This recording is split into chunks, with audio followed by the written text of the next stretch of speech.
year did about just over 800,000. So we're beginning to get to a revenue inflection point. And a couple of years ago, you got the last slide. Oops.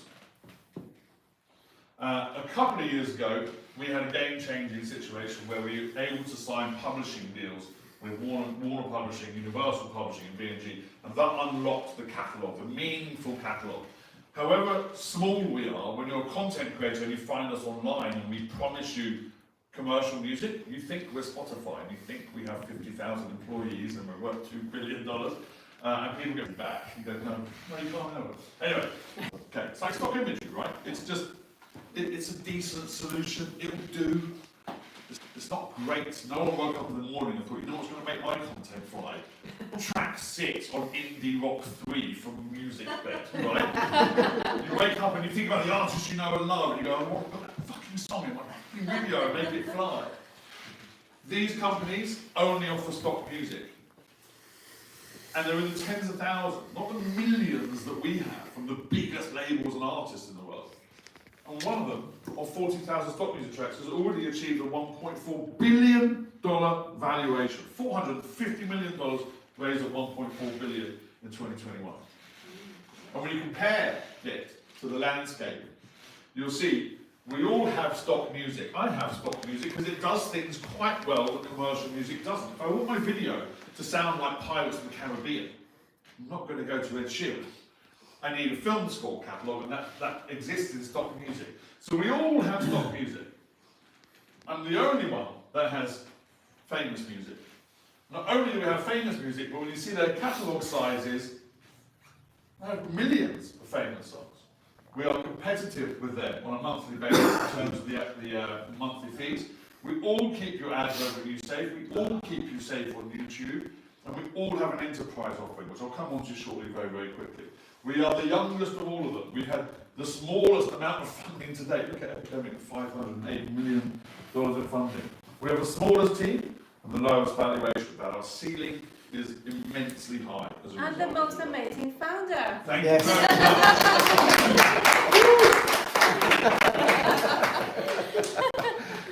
So, I won't go too much detail into the funding round, but we're raising $6.5 million. I'm hoping, when I get off this microphone, that I'll have a term sheet for 5 of that. We'll see. If you see me hanging from the rafters later, I didn't get it. But we have accrued investors over the years that include Warner Music Group, Universal Music Group, #1 and #3 music groups in the world, and Epic Games, the creators of Fortnite, who license our Vouch claims clearance software to help with their concerts. And I should tell you that over and above the UGC side, we are also building a second platform for brands. Brands are using social platforms as ubiquitously as content creators, and if you haven't seen it, many of them are getting sued for tens of millions of dollars for misuse of music on TikTok. They think that because an individual can use any song on TikTok, that a brand can too. Gymshark got sued for 60 million. Bang Energy got sued for 40 million. The Beastie Boys are suing Chili's, the restaurant chain in the States, at the moment. As we speak, 14 NBA teams are being sued for over $100 million for misuse of music on TikTok. The music industry came to us, said, now we trust you, can you help us solve this problem? And our second platform launched 3 weeks ago. We got its first license for 27 grand from Boohoo for use of their organic piece of content on TikTok, and that's got immense scalability. Anyway, that's me. I'm Paul Sampson. Thank you for your attention. I really think that there's something rather massive in what you said there about the guilty to innocent. Can you go over that just one more time? I think it's really huge what you're saying. Yeah. So, the music industry lobbies platforms and says, you're making value off of your user base, and your user base is infringing our copyright that's creating your value. And so we insist on having a tool that can help us identify when our copyright is being used. And as such, platforms like YouTube build audio recognition, and then they say to the rights holders, here's a CMS to that audio recognition. Feed in your music. Yeah. The audio recognition will fingerprint it. Yeah. And then you can select an option. How do you want our systems to act when we identify your copyright? What do you want us to do, right? And there are 4 options, and they're all persecutory. So there's block. We've all seen videos blocked. In fact, that example I showed you, that unhappy face, is can I just go back to it? I should have spoken about it. Is actually, where are you? This is a video about copyright infringement. And it's been blocked on the grounds of copyright infringement. It's so meta. Yeah, so as a rights holder, every song I put into YouTube to identify when I'm being infringed, I then select a policy. What do I want YouTube to do when they hear the song? They can block the video. If they find the video after it has been uploaded, they can take it down retrospectively.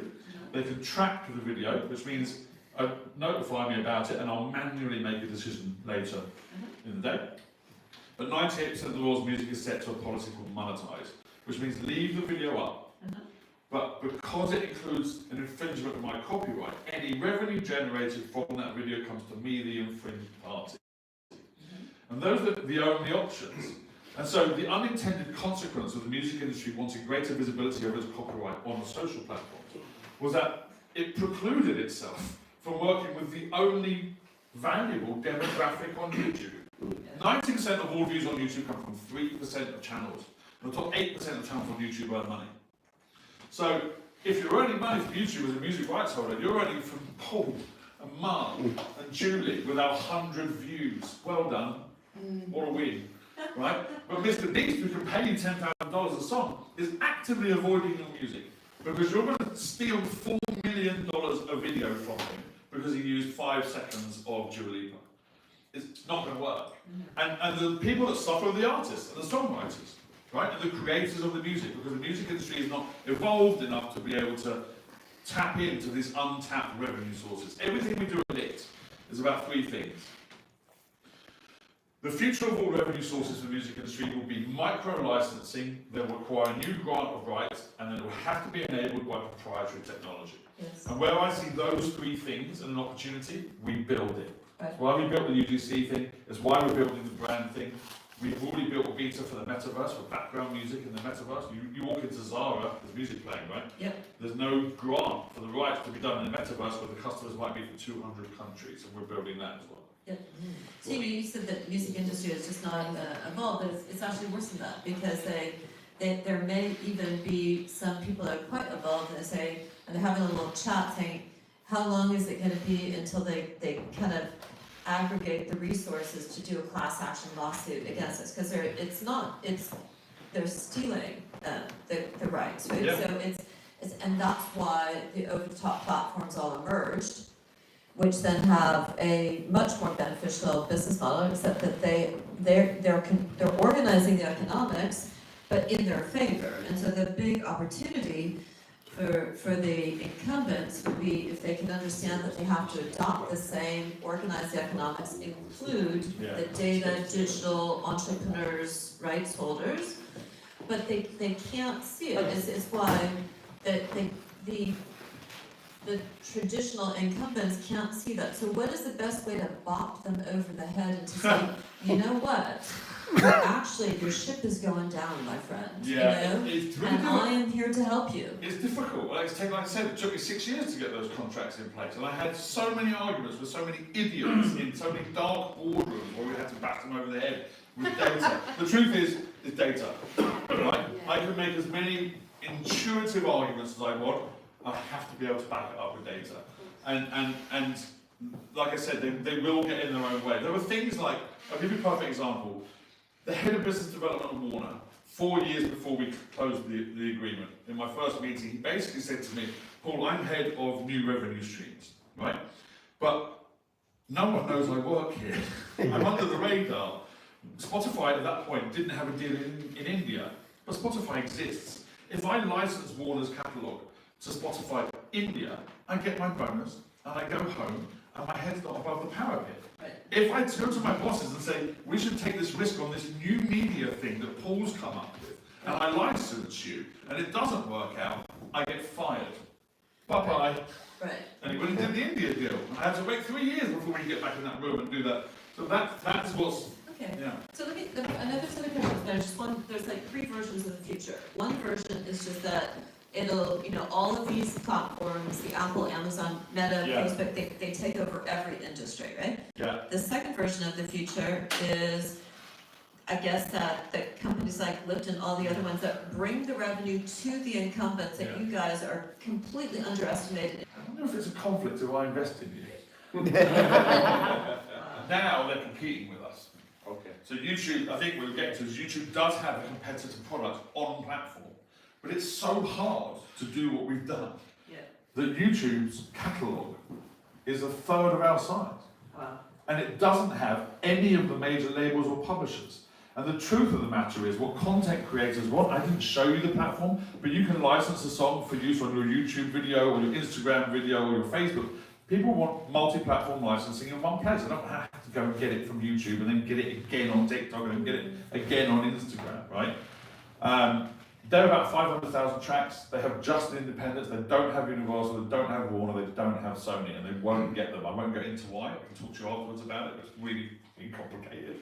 But actually, when we signed those publishers I mentioned that unlocked the massive names of the artists, it's because they saw YouTube's offer and they came to us and said, I don't know why we delayed so long. Your offer's better. So yeah, so that is a threat. But they're more likely to go, it's really difficult to do what you're doing, actually, we should have just acquired you. So they're an exit strategy as well. They're potentially an exit strategy, yeah, absolutely. But they're also validating what you do in a massive way Absolutely. and shifting the market I towards can't you. tell you, when they launched, my team panicked. Yeah, right? no. And I had to give, who listens to Masters of Scale? Anyone know that podcast? Yeah. Oh my God, it's amazing. But there's a guy, Drew Smith, I think his name is, who founded Dropbox. Yep. And there's an episode called David versus Goliath, and I re-listen to that every time I think about what YouTube's doing, and I used it as a presentation to my team, which is essentially, everyone told Dropbox, well, we're not going to invest in you, like Google's building Google Drive, and Microsoft's got the cloud, Apple's got iCloud, and a few years later, Dropbox is a $10 billion company. Essentially, by those companies launching, they validated his business model. Yep. And he was able to be nimbler and quicker to market, and make changes and respond to feedback quicker. And that's what we've been able to. Go ahead. So over the years, as a founder with the music industry, the way you started off reminded me about a presentation at DLD by one of the ABBA guys, and he created a company called Session. I know Session well, and I know that whole. So can you go a little bit into it? What happened to Session? And Yeah. why? I think it's. I just looked up it. Björn Ulvaeus, yeah, the co-founder of ABBA, and then he somehow struggled, and I think it merged into Sold. Yes. And sold so it. that's the way how you start off, and then No, Session, and then I have a second question. So first, this one, why did this not work? Karen was talking to me about this earlier. She was like, are the music rights on the blockchain? Session was using the blockchain to help people register their music accurately and to be able to validate their shares of music rights. The problem with the blockchain music industry is you've got 100 years worth and 100 million songs with bad data. You put bad data on a chain, you're just creating a dirty chain. So Session is a brilliant idea, but it's only valuable for songs going forwards. You can't use it to retrofit on the music industry. And that's a problem, because you're talking about independent artists trying to use Session, and it doesn't scale very quickly. That's why they ran out of money and did a backwards motion. And then the second question I have is, as an investor, I have come across many of these things, like starting with Shazam, when the guy actually channeled around CDs, because, of the data and stuff. Then the recognition went on to Music Match. I met those guys. I think it was Max Cicola. Yeah. And then, in a way, I was also encountering the SoundCloud guys very early when they started out their business. And then Klaus Hommel showed me Spotify very early on. And I was also in this industry, and there were thousands of platforms doing, and Sean Parker was Napster. But what I always encountered is the business model you're trying to do is the hardest and the most impossible, because you're talking about the long tail of people which are creators. And the nature of those people is they don't want to spend any of these subscriptions you mentioned because they don't have any money. So the music industry is full of people which have Like it's so there's only 100,000 people, or So- not even that, who can make money Epidemic and live Sound- of it. Epidemic Sound has 300,000 content creators paying $15 a month to 300. use crap, right? We have 7,000 active monthly users paying somewhere between $20 and $40 a month for access to the music. So you're saying it has changed? They're all willing Yeah, to spend money. 80% of this was a massive surprise to me because our target market is content creators that earn money. 80% of our customers don't earn money on YouTube, but they are ambitious enough and educated enough to know that one day they want to hit that threshold and be part of the YouTube Partner Program. And they've learned through educators on YouTube, when I hit that threshold, I want to be able to monetize 2 years worth of videos, not just what I create going forwards. And so they're licensing music so they're not getting copyright claims. There's actually a business case for using music. We've analysed our customers pre-lit, post-lit. And the use of famous music actually has uplifted the engagement on their content in comments, shares, likes, and watch time on aggregate across all those KPIs by about 22%. So the music actually pays for itself. And I keep seeing people migrate up our rate card, and I'm panicking. They were paying £6, now they're paying £10, now they're paying £20. They keep coming back because actually the music helped them grow their channel. Now the third question: how do I discover you as a customer? Because I encountered this, so I'm just doing a live stream with you. Yeah. Because I went through this and wanted to experience it. So with 50 subscribers, you can live stream. So what I happened is the following: I actually recorded something, and I was unaware that in the background music was playing, Yeah. which was music. Yeah. And so then YouTube actually gave me this marking. They left the video on, Yes, but it gets monetized policy. less view than the other videos. I have the feeling they actually. But the solution for me was not to. I mean, I would have never found licked. Yeah. No. My solution was to delete that movie, record it, and put the sound into it. Yeah.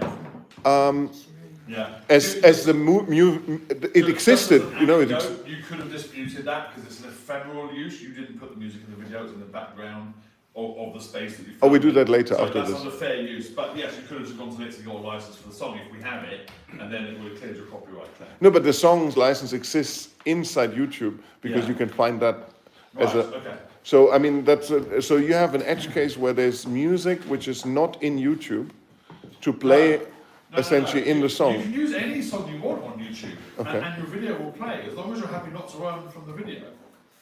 I think the adoption thing is, I think there's a whole bunch of artists that have seen Taylor Swift become a self-made Yeah. millionaire. They're saying, holy shit, how'd that happen? And I think that it's going to drive people trying to figure out the business model. And, Yeah. and I think it's just, it's a thing. It's going to drive people finding you because they're looking for how to create businesses as I artists. agree. And that'll be one of the things The that world she's of done. content creation is going nowhere. It's expanding exponentially, and music rights are going to be a problem.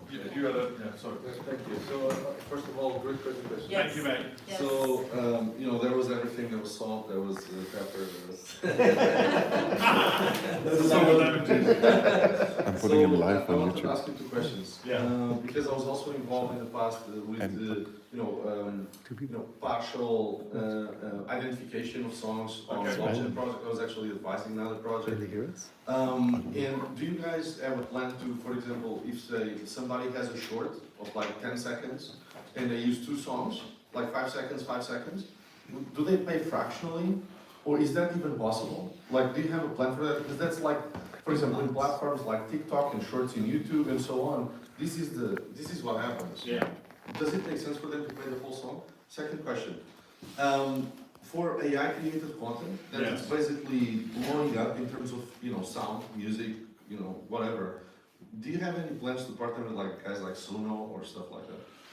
So, I'll take the first one first. You can license both songs from Nick for your short, and the software will clear your copyright claim. Yeah, but do you pay for the whole song or for 5 seconds? No, you pay for the whole song, but Yeah. it's cheap enough that it will cost you £12 to get both songs. If you're interested in earning money on YouTube, you should be earning exponentially more than that. Even if Do you think the brands themselves would be interested? The brands, I mean, the guys that manage the music industry. Yeah. Do you think they would be interested in like fractionally, revenue share. yeah? Yeah, they're interested in revenue share. That's why they did a deal with YouTube on the competitive products, but the major labels haven't done it, right? The major publishers haven't done it. The problem is creators are sick of revenue share. Creators are sick of companies coming along going, for just 10% of your income, you can do X. Oh, They that's go, not what I mean. What I mean is like, imagine the song is 5 minutes, yeah, you use 3 seconds, yeah. right? You know, it's hard for me to imagine a guy wanting to pay for the whole 5 minutes for a short, you see what I mean? So maybe if he pays like, you know, some cents or whatever, we'll do this 100 times and you will actually pay? You see what I'm saying? Yeah, I see what you're saying. A copyright is a copyright, right? Like you can't be partially pregnant, and you can't partially infringe music copyright. Sometimes you can. Yeah. Depends on the pregnant. I think that's just wind, David.